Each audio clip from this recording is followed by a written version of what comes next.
नमस्कार मित्रों, Radha Krishna ISPCS classes में आप सभी का हार्दिक स्वागत है। आज हम यहाँ गणित विषय के महत्वपूर्ण प्रश्नों की श्रृंखला लेकर आए हैं। प्रश्न यहाँ लिखे हुए हैं, इसका हल किया जा रहा है। चलिए ध्यान से सुनिएगा। सभी प्रतियोगी परीक्षाओं में यह प्रश्न पूछे गए हैं और पूछे जाने की संभावना है।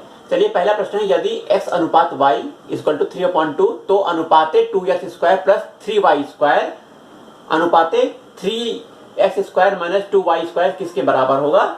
हमें क्वेश्चन में दिया गया है x अनुपाते y 3/2 दिया गया है। हमें पूछा गया है 2x² का प्लस 3y² अनुपाते 3x² - 2y², इसका हमें मान निकालना है। तो हम क्या करेंगे, x की वैल्यू 3, y की वैल्यू 2 इसमें इनपुट कर देंगे। इनपुट करने के बाद क्या आएगा देखते हैं। x की वैल्यू 3 इनपुट करते हैं तो 3² प्लस y की वैल्यू 2 इनपुट करते हैं 2² अनुपाते 3 x की मान और 2 y की वैल्यू 2 इनपुट कर देते हैं। अब इसको सॉल्व करते हैं।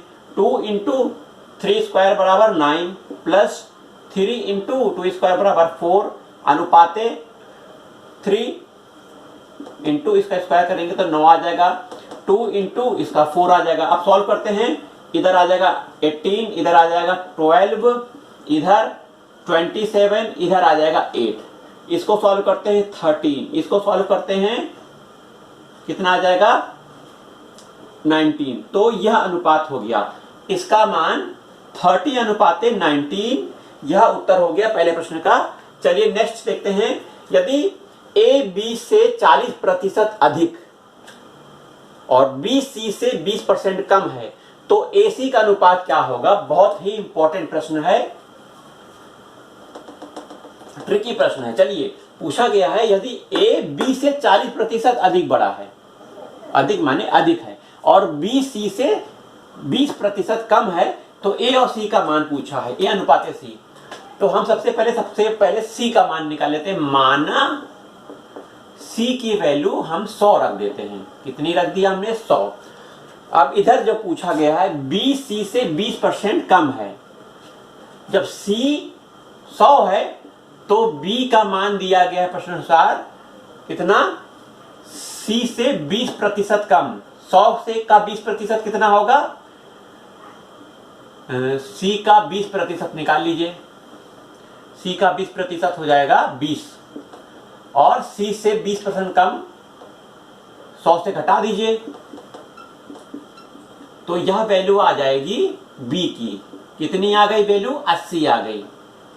अब प्रश्न अनुसार a b से 40% अधिक है, b का मान 80 है तो a का मान कितना होगा, 80 का 40% मतलब 140/100। ठीक है, ये 0 से ये 0 कट गया, ये 0 से ये 0 कट गया, तो आ जाएगा 8 × 14, 14 × 112। तो 112 मान आ गया a का। अब हमको प्रश्न पूछा गया है a और c का मान पूछा गया है। a अनुपाते c, a का मान 112 ही है देखिए।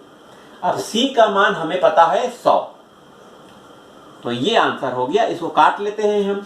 2 से काटेंगे 50 आ जाएगा, 2 से काटेंगे इधर 56 आ जाएगा, इसको फिर 2 से काटेंगे ये 25 आ जाएगा, इसको काटेंगे 28 आ जाएगा। तो 28/25 यह आंसर हो जाएगा a अनुपाते c का। क्या हो जाएगा, 28/25 सॉरी। चलिए नेक्स्ट क्वेश्चन देखते हैं।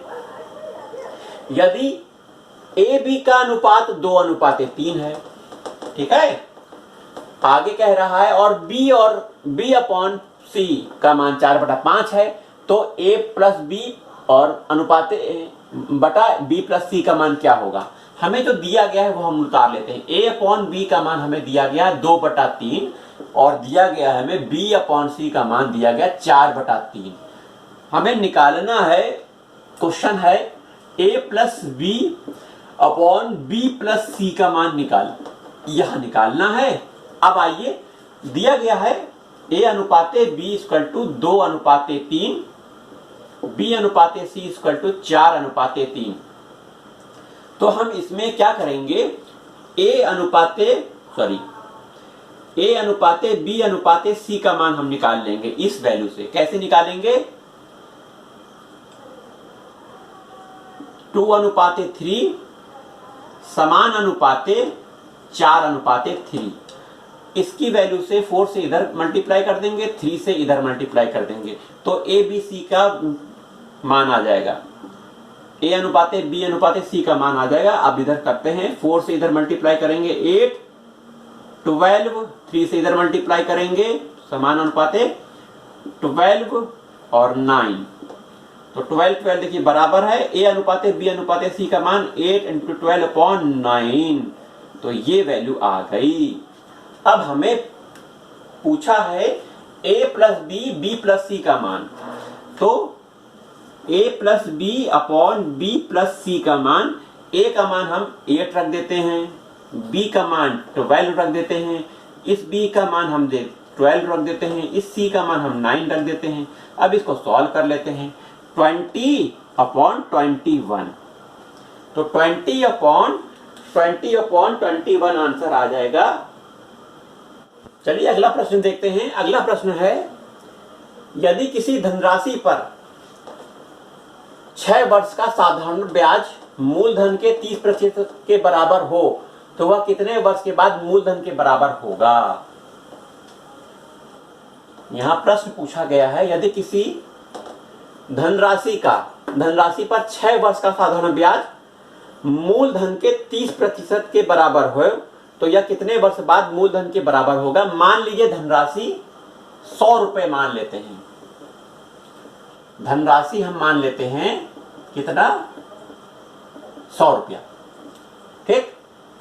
और 100 रुपए धनराशि पर 6 वर्ष का साधारण ब्याज मूलधन का 30%, तो ब्याज बराबर मूलधन का 30%। मूलधन 100 रुपए है, 100 का 30% हम निकाल लेते हैं तो यह ब्याज निकल आएगा, ठीक है।